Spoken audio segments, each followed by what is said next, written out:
שבת שלום לכם מאצטדיון ומבלי בלונדון, שמיים אפורים.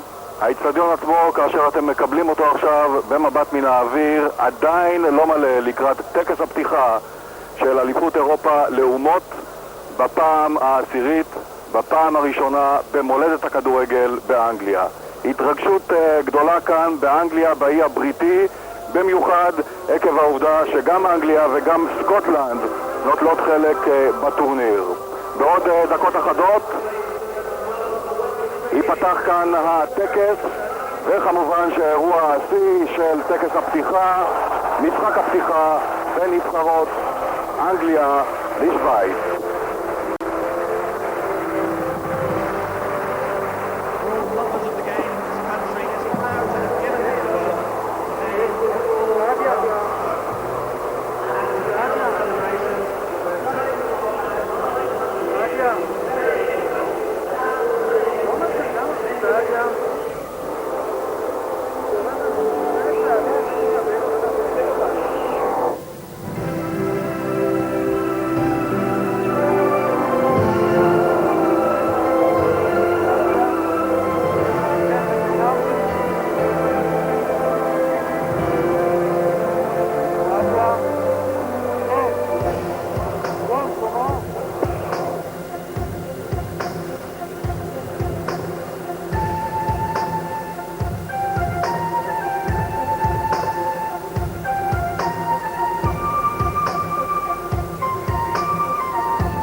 was the age of chivalry. England was a country of castles, cathedrals and small communities who revered the flag of St. George, our patron saint, and a hero reputed by legend to have taken on a mighty foe. But beware, because right now that same foe is in the Royal Tunnel here at Wembley, still very hot and very bothered.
Today, because not only is he reputed to have links with Italy,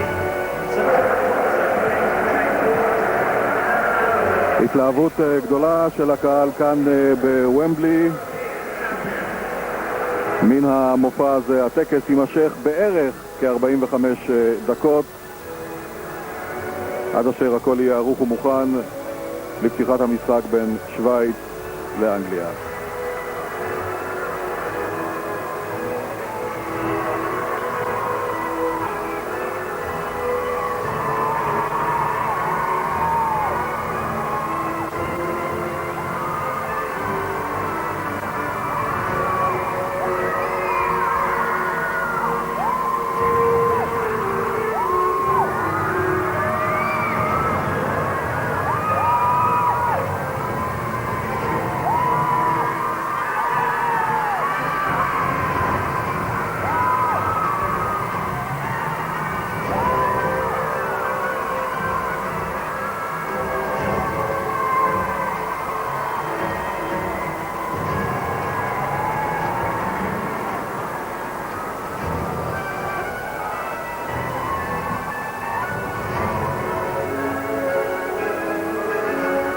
Once again, good triumph over evil. A big hand, ladies and gentlemen, for our gallant St. George. And also on this occasion, thanks to a fair play award for the poor old dragon. A magnificent performance from St. George, but in those days before football, the patron saint wasn't the only hero to get the people's vote as man of the match. England's knights, represented here by Gerard Napus and his Devil's Horsemen, were famous throughout Europe for their codes of honour, courage and valour. Their chosen sport was jousting. Are you ready? Charge!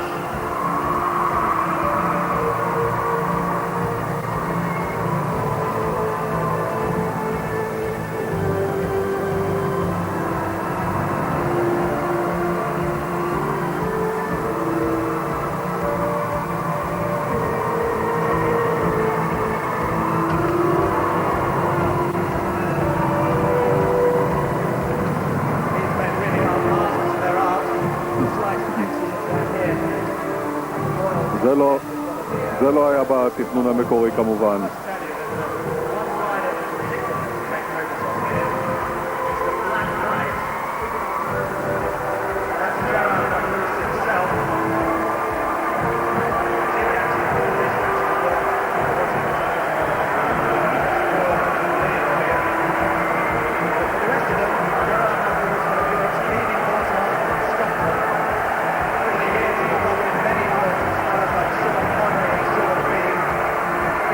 Recent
the early games were far removed from the one we know today.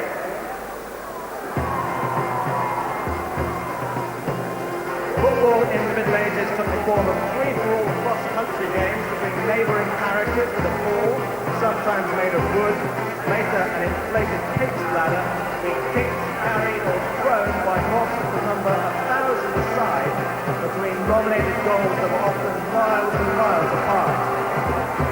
As you can see, not exactly Liverpool against Everton or Arsenal Spurs, but one of the best-known village contests was the one between the parishes of St Peter and All Saints in Derby, the origin of the phrase local derby.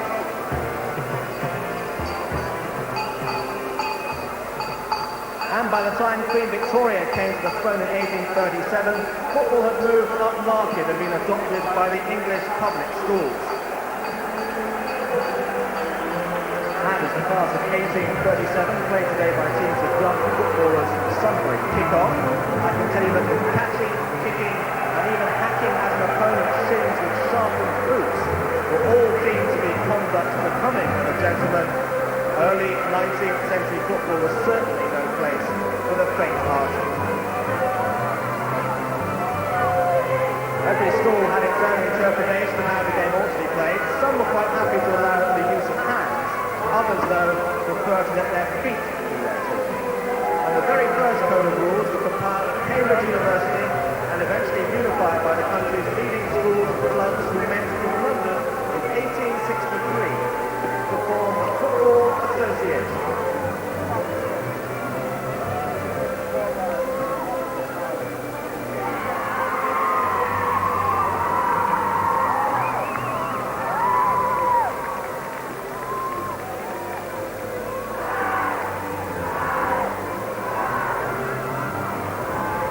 Within a few short years, 11 of England's finest players were travelling north to Scotland for an historic encounter.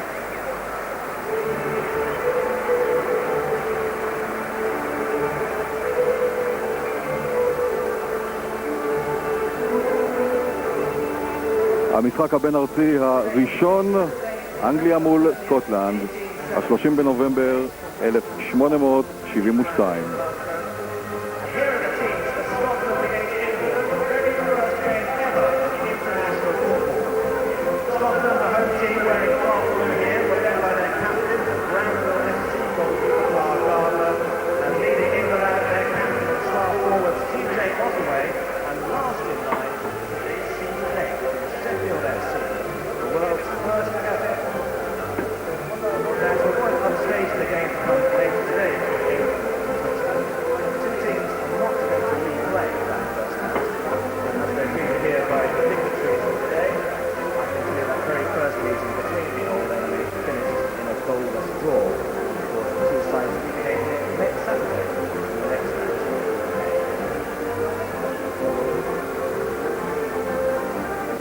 Ladies and gentlemen, your appreciation please for the England and Scotland teams in 1872. אפס הייתה התוצאה במשחק הזה.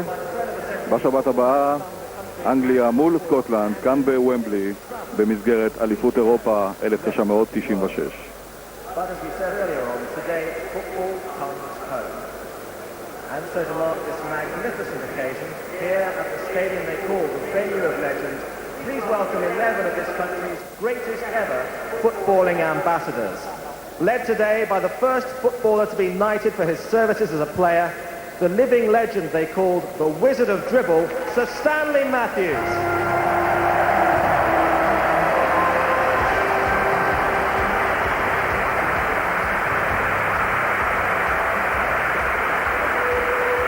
Shining star of Fulham in the 50s with 56 England caps, 22 as captain, Johnny Haynes.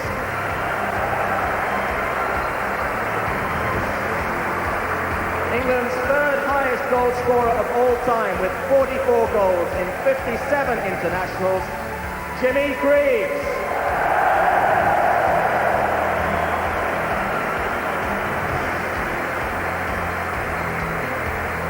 The first goalkeeper to captain England since the great Frank Swift in the 40s, Liverpool, Tottenham and 61 times England, Ray Clemence.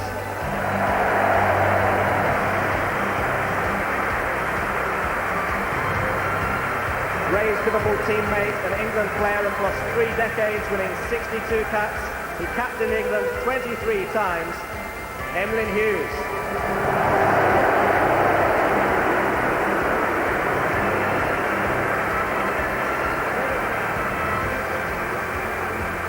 "15 times captain, 125 caps for his country, the most capped player ever for England, Peter Shilton."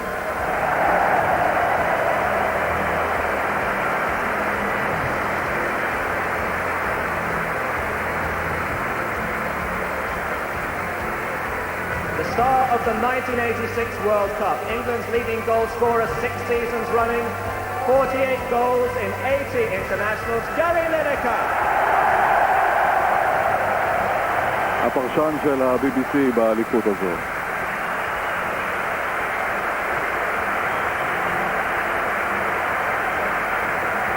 This next man played for England 19, he won 84 caps, 10 as captain, now the manager of Queen's Park Rangers, Ray Wilkins.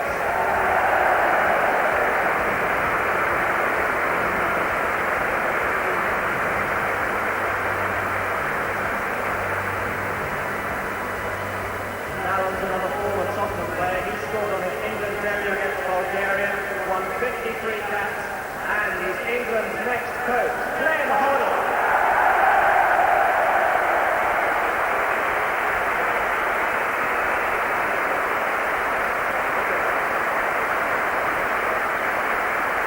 And finally, 2 of the heroes from England's World Cup winning team of 1966. First, Big Jack Charlton, the Rock.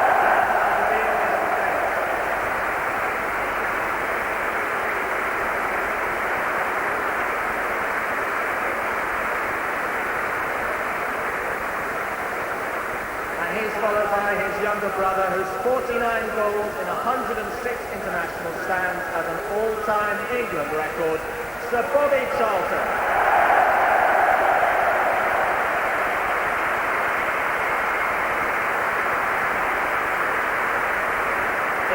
Of England's greatest ever players, nearly 800 caps between them.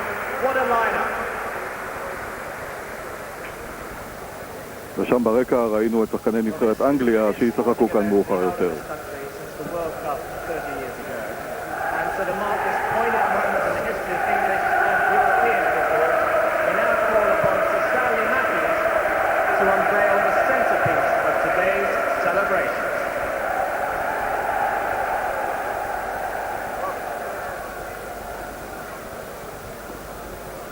סר סטנלי עכשיו יחשוף את המודל הענק של הגביע שעליו התמודדו 16 הנבחרות. הגביע על שמו של הנרי דילייני הצרפתי, שהגה את הרעיון לאליפות אירופה לאומות.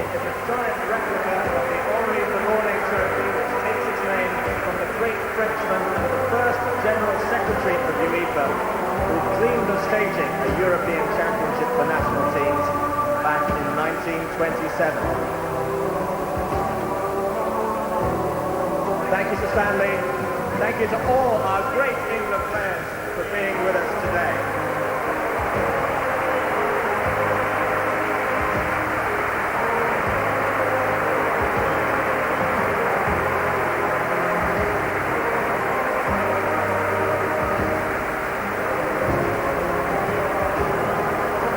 ומיד אחרי כוכבי העבר, כאשר גם פלא קם על הרגליים כדי להביע להם מפגן התמיכה.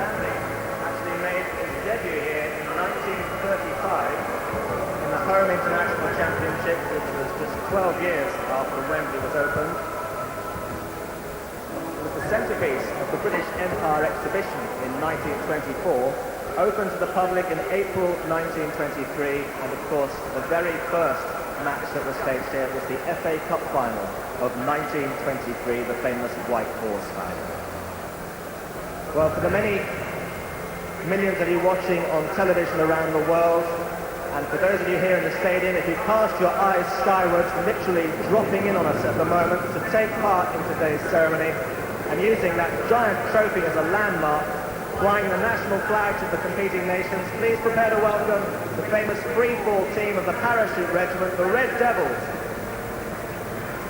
Here in the stadium you can see the plumes of smoke coming in over the roof. They jumped at 2,500 feet, free fall at 120 miles an hour for 500 feet. The chutes open at 2,000 feet, and they're flying in 4 teams of 4 to match our championship groupings. First in, as you can see, Group A, the teams will be playing at Wembley and at Villa Park. And the first man down, England. Big cheer for England. 10 feet or so, 10 yards from that magnificent trophy. Behind them comes Switzerland, Netherlands and קודקוד Scotland. של הקהל כאן באצטדיון לצנחן שנושא את הדגל של שווייץ.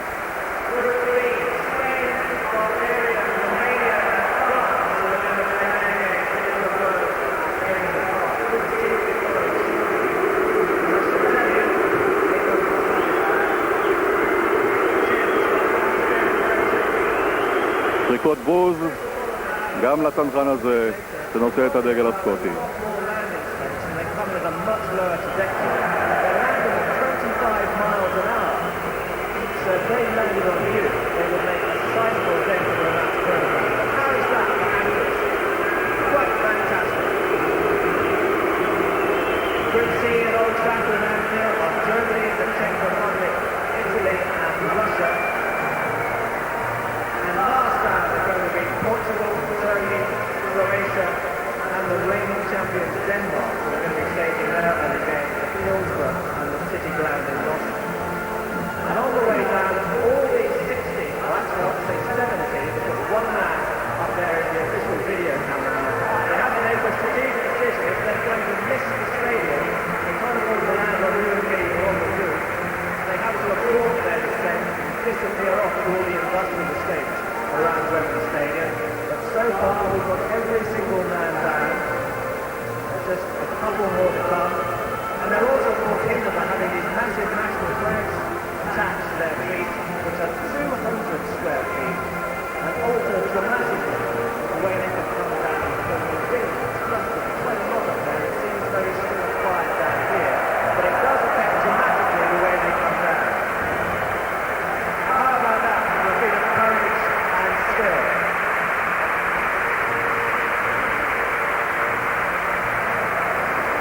Portuguese flag, and as I say, he's coming in at upwards of 25 miles an hour. And barely a single parachutist is more than 40 yards away from our replica of the Henri de Bourdais trophy.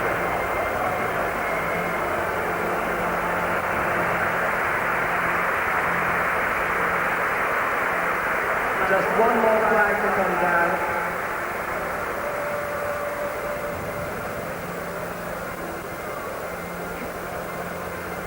הדגל הקרואטי, הדגל האחרון שמגיע לאצטדיון.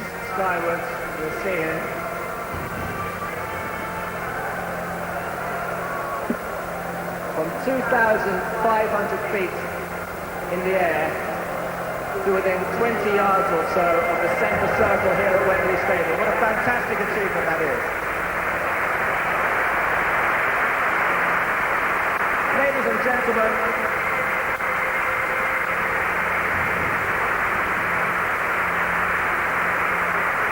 the Red Devils.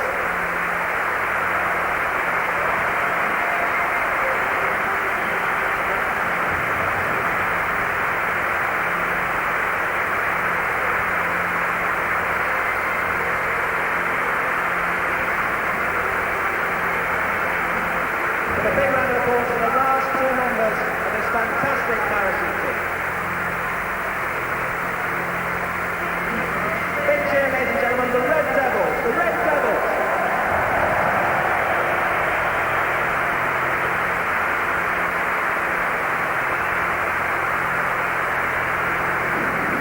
And they are with us today as standard bearers from 16 countries who over the past couple of years have won their way through to these finals. Today, the teams are represented by 176 local children, all from schools in the Wembley area. Ladies and gentlemen, the 16 finalists. A warm welcome please for Group A, led by the host country England, alongside today's opponent Switzerland. Next to Netherlands, champions in '88 with Scotland, first time finalists in '92. Leading out Group B are Spain, the winners in 1974, along with Bulgaria, semi-finalists in the last World Cup. And then followed by Romania, European finalists in 1984, and France, the hosts in 1960, winners in 1984. On to Group C, led by Germany, the only country to have won this trophy twice, alongside the 76 winners, the Czech Republic. And behind them, the 68 winners, Italy, and Russia, who was part of the former USSR, were the very first champions in 1960. Leading out Group D, Portugal, finalists in 1984, with the first time finalists, Turkey. And behind them, another very welcome newcomer, Croatia, alongside the country who hoped for this title in Sweden 4 years ago, the reigning champions of Europe, Denmark.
Superstar who is football mad.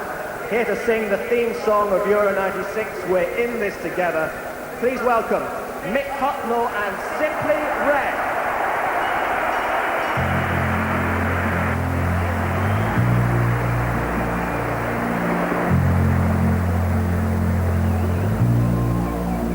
All eyes were closed. Nobody knows how the world was unable to see that they were washed up failures. My eyes are open, my love is strong. I am here to stay, and it will always be that way.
as representatives in the European Club Championship next season, of course, and we'll never forget that night here at Wembley, the venue of legends, in 1968 when United beat Benfica 4-2.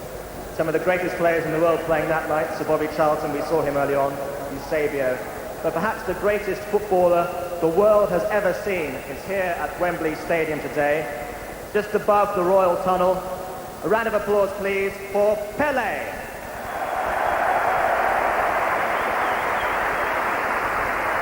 התשואות של עשרות האלפים לפלא.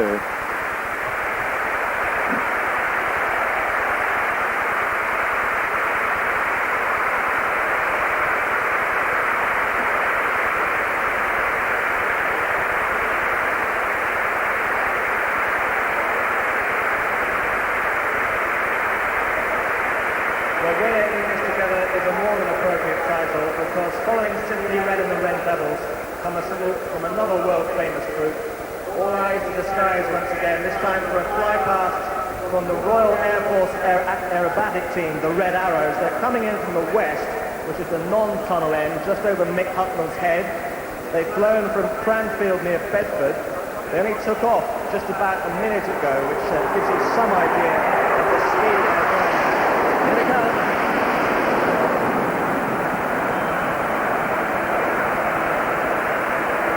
They're flying at less than 750 feet, which is about 2.5 times the height of that camera at the non-tunnel end of the ground. I suppose in many ways these guys are the modern knights in shining armour. They're travelling at 400 miles an hour, and if you can believe this, they are 8 feet apart.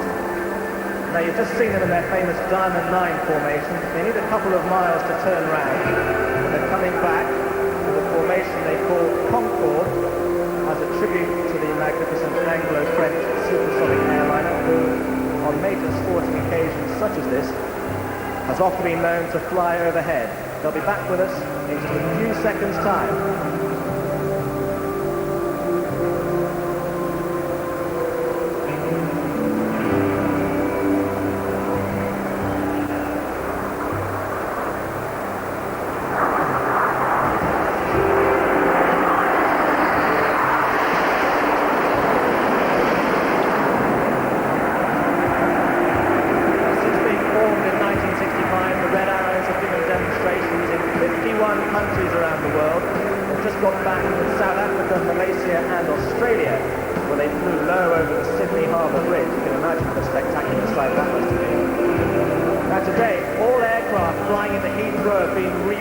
To allow this display to take place, and all displays of this nature do have to be okayed by air traffic control, and when the Red Arrows come back for their final flight past, they're going to be flying in Big Vixen formation, named after an old naval aircraft.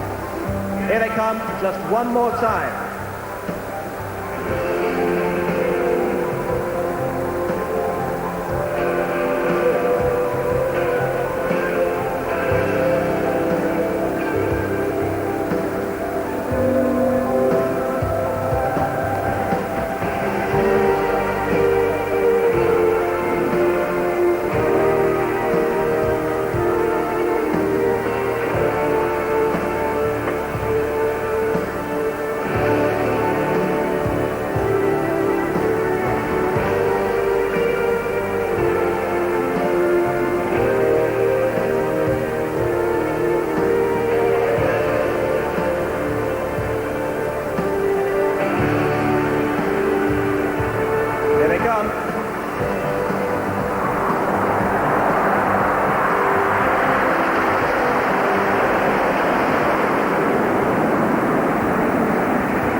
Now, over the next 21 days, the 16 finalists are going to compete at 7 famous stadiums across this country for the right to return here to Wembley on June the 30th to lay claim on the title of Champions of Europe. And we've been joined now by 7 children carrying the match balls that are going to be used to kick off the games in Birmingham, Leeds, Newcastle, Manchester, Liverpool, Sheffield and Nottingham. And with them, the trophy the teams are going to be competing for, the Henri Delaunay Trophy, brought to us today by two young football fans who have a very special interest in the outcome of these championships, both sons of famous dads. Kasper Schmeichel, son of Denmark's goalkeeper Peter Schmeichel, and Nikolai Laudrup, the son of the Danish sharpshooter Brian Laudrup. And now, ladies and gentlemen, please welcome the President of the Football Association, His Royal Highness the Duke of Kent, who's accompanied by Lennart Johansson, the President of UEFA, Sir Bert Milicic, Chairman of the Football Association, and Egidios Brown, Chairman of the European Championship Committee.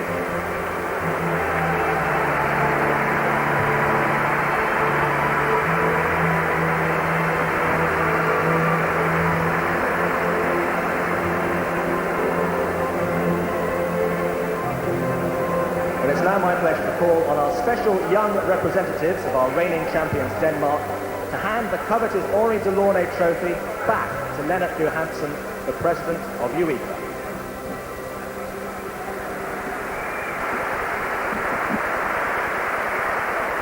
And with the Henri Delaunay trophy back with the President of UEFA, His Royal Highness the Duke of Kent will now officially declare the final stages of this championship open. Ladies and gentlemen, on behalf of the Football Association, I warmly welcome all the participating countries in Euro 96 to England, the home of football. And I now declare open the 1996 European Football Championship Final.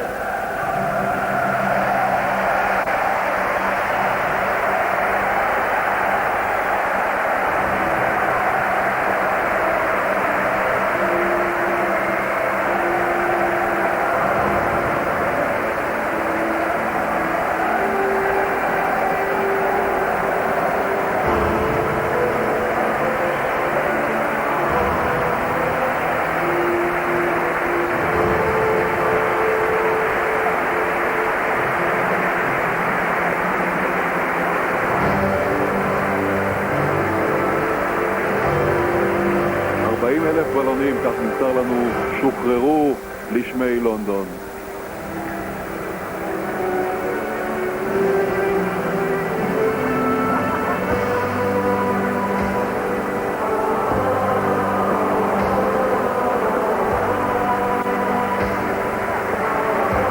What a spectacular sight for the 76,000 of us here in the stadium and the 400 million watching on television screens around the world. You're seeing 40,000 balloons reaching for the skies.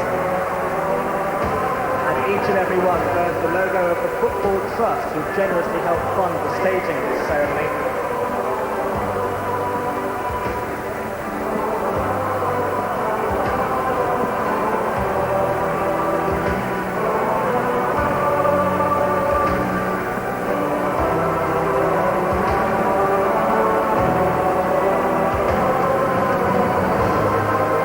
So with the England and Switzerland teams about to warm up for our first game, we're bringing the opening ceremony to a close.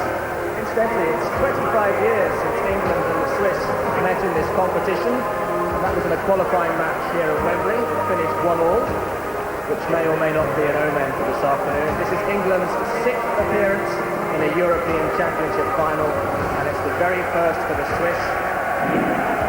And we mentioned the 76,000 who are here today.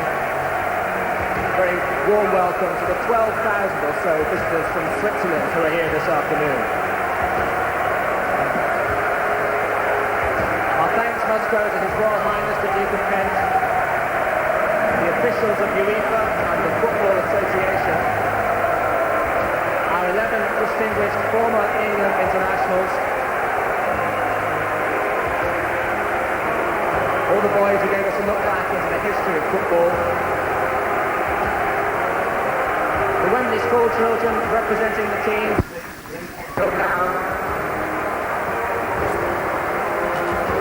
The Red Devils, the Red Arrows, Mick Hucknall and Simply Red.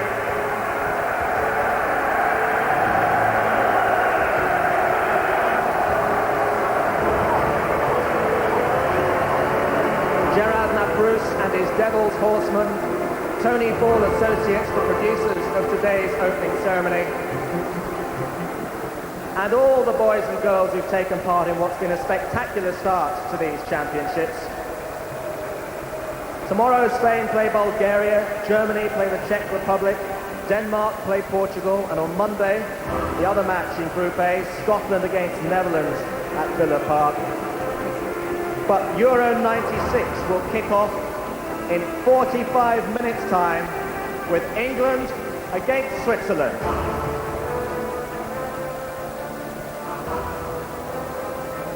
Here's to a memorable next 3 weeks. Here's to a memorable match this afternoon here at Wembley, the venue of legends. Thank you very much.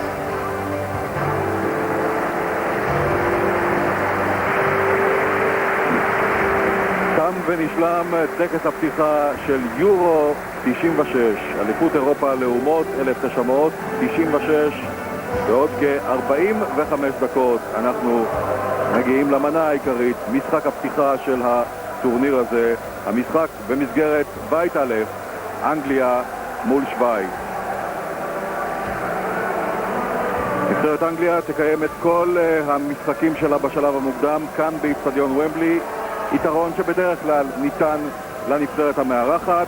זה הביא כמה תלונות, במיוחד ממאמן נבחרת צרפת, ז'קה, אבל זה נהוג בדרך כלל לאפשר לנבחרת המארחת את כל התנאים האפשריים כדי להצליח בטורניר. כמובן שהצלחה של הנבחרת המארחת היא הצלחה בעצם של הטורניר כולו. נבחרת שווייץ עולה למשחק הזה קדושה בטרוניות, והטרוניה העיקרית לא אפשרו להם להתאמן ביום חמישי כאן באצטדיון, מאחר שנערכה החזרה הכללית לטקס הזה שעכשיו ראיתם. הציעו להם להתאמן אתמול, ואולם הם סירבו וויתרו על האימון הזה, ולכן אבי רצון הם מגיעים למשחק הזה בלי שבעצם הם עשו את האימון השגרתי המקובל על המגרש שבו מתקיים המשחק. ושוב עוד יתרון לנבחרת אנגליה, אם כי אנחנו חייבים לציין שבחודש נובמבר התמודדו שתי הנבחרות הללו במשחק רעים כאן בוומבלי, אנגליה ניצחה 3-1. כן, מאמן נבחרת שווייץ, המאמן החדש, רק בינואר החל לעבוד כמאמן הנבחרת השוויצרית. כבר אמר, כאשר ביטלו את האימון בגלל החזרה הכללית לטקס הפתיחה, הוא אמר ממתי ההופעה שלפני ההופעה העיקרית יותר חשובה ממשחק של הנבחרת שלי, אבל זה היה קיטור, הייתי אומר, רגיל, מתאים לאירועים מן הסוג הזה. אבל כבר אמרת מאיר, שווייץ שיחקה כאן לפני כחצי שנה, הפסידה 3-1, אבל זה שכבש את השער של שוויצריה מול אנגליה, קנופ, לא משחק כאן היום. אדריאן קנופ ואלן סוטר, שני שחקנים שאולי מאמנים אחרים היו בוחרים לשבץ בסגל של נבחרת שווייץ במשחק הזה. כמה שחקנים מאיר יש כאן באליפות שמדברים עליהם יותר מאשר על אלה שמשחקים. די אם נזכיר צמדים גדולים, למשל ז'ינולה וקנטונה, שבכל פינה כאן בלונדון מזכירים את שמו מנבחרת צרפת, אינם כאן. די אם נזכיר את בג'ו וביאלי, סוטר וקנופ כמובן מנבחרת שווייץ, ועוד כהנה וכהנה דוגמאות. בינתיים כאן באצטדיון מפנים את המשטח כדי ששחקני אנגליה ושווייץ יוכלו לעלות אל החימום שלפני. הם כבר נמצאים בתוך המנהרה שמובילה מחדרי ההלבשה אל המשטח כאן באצטדיון ומבלי. עכשיו כבר ומבלי מלא, אתה יודע מה, פה ושם אני מאתר כמה מושבים פנויים, אבל אני חושב שגם המושבים הללו יוגשו בתוך זמן קצר. 76,000 צופים. ראינו עכשיו בתמונה את האחים נבל, שני המגינים של מנצ'סטר יונייטד. גארי יפתח היום בהרכב של נבחרת אנגליה. אגב, עד לשעה הזו עדיין לא קיבלנו את ההרכבים של שתי הנבחרות.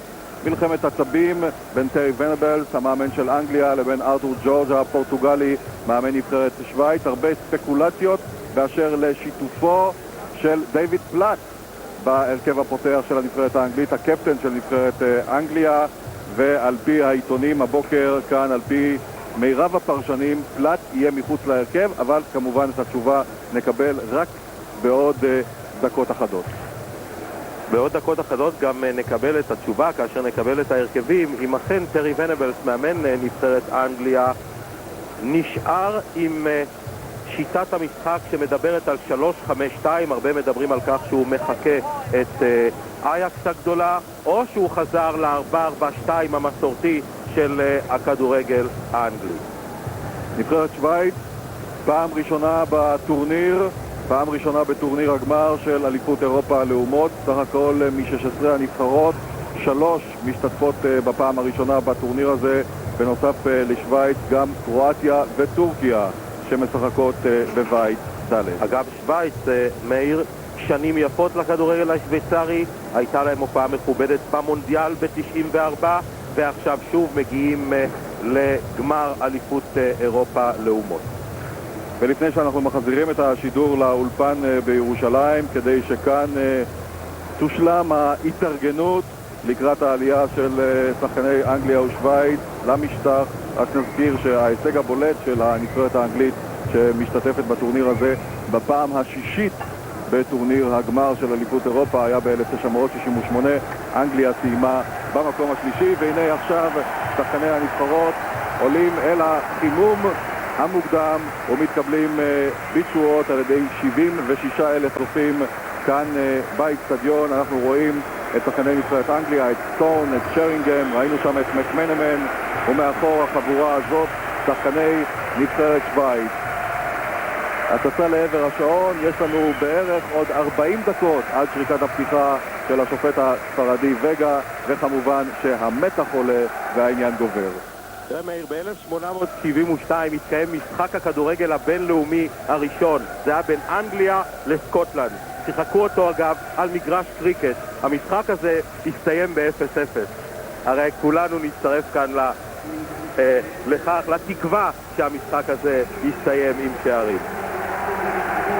אתה יודע, יש איזה כישוף מעל משחקי פתיחה של מפעלים גדולים שבדרך כלל הם משחקים מאכזבים, אבל נקווה שהפעם נראה כאן משחק שיניב הרבה שערים, יהיה משופע גם באירועים מעניינים. בקיצור, משחק כדורגל טוב ומשובח, כמו שאתם בבית רוצים לראות, כמו שאנחנו כאן בעמדת השידור של הטלוויזיה הישראלית בוומבלי רוצים לראות. והנה הוא דיוויד פלט, הוא כבר יודע אם הוא בהרכב, אנחנו בשלב הזה עדיין לא יודעים אם פלט פותח. הגיע הזמן שהוא ידע. בשלב הזה, אורי, אנחנו מחזירים את השידור לאולפן בירושלים, ואנא שובו אלינו בעוד דקות אחדות.